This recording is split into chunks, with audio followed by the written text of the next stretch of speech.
you've had an incredibly diverse career that's taken you all over the world. People here just think of you as a history teacher, but you are much more than that.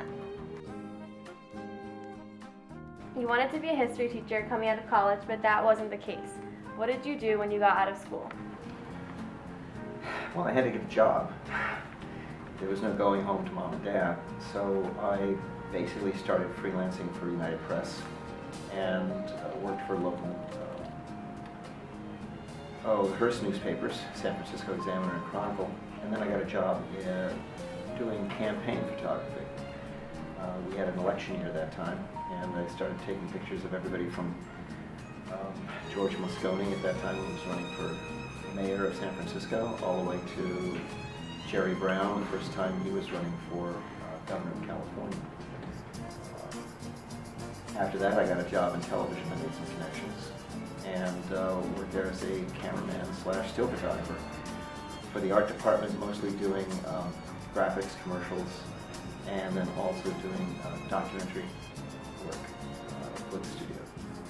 You also worked at the White House. What did you do there, and which presidents did you work under? Well, I was a member of the press corps. I was working for Gamma Press Photo out of Paris. I came in at the very end of the Ford administration, though I had been there before years earlier photographing Richard Nixon.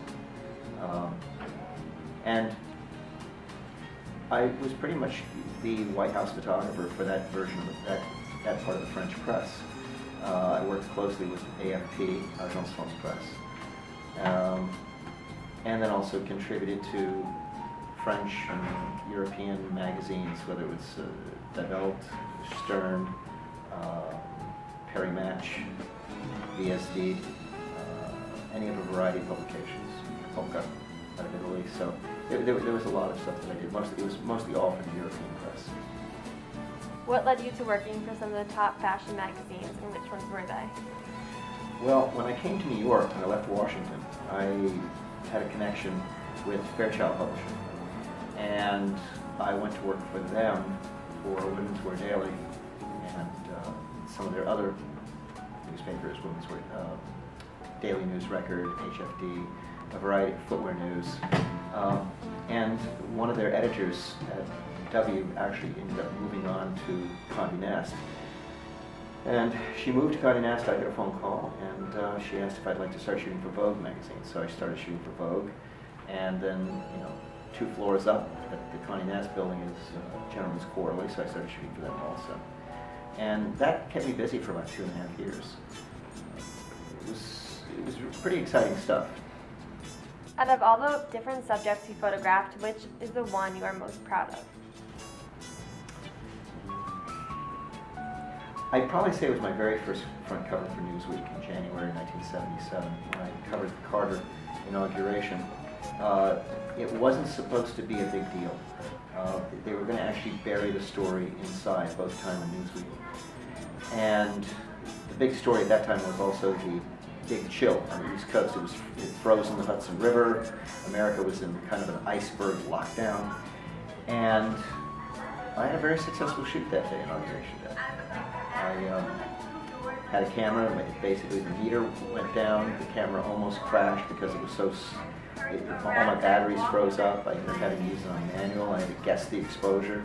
In those days of film, that's pretty critical. And I didn't even know if I had the right shot. I just placed it. I knew Carter was going to walk Pennsylvania Avenue. I managed to talk a Secret Service agent into letting me stay in one particular spot. And that was it. I didn't know it was any big deal. I had an exclusive inside the Oval Office the first time Carter went in. That made a half page on the inside. But I didn't know how good the picture was until I took the train the next day. The inauguration was on a Thursday. I took the train on Friday. Didn't even go into the office. I went back to where I was staying with my cousin in Connecticut, up in Fairfield. And I didn't even bother calling the office until Saturday. I could swear that I'd missed the shot. And what I didn't realize at the time, they said, "Why didn't you drop by on Friday? We were drinking champagne to your name." And I got, at that point, they charged the highest amount, the highest fee ever for a front cover photograph for Newsweek. So it was, that was fun. It was because that began my career. That really, before that, I was a regional kid doing stuff. I'd gone to Europe. I was a little bit out of the national scene, but that really broke me in. After all this, what brought you back to teaching history? Well, as you get a little bit older, photography does kind of wear on you. Photojournalism is more of a young man's game, especially the way it's conducted today. And I always wanted to be a photographer, but I always wanted to be a history teacher. So it seemed like a good time. My kids were all in school.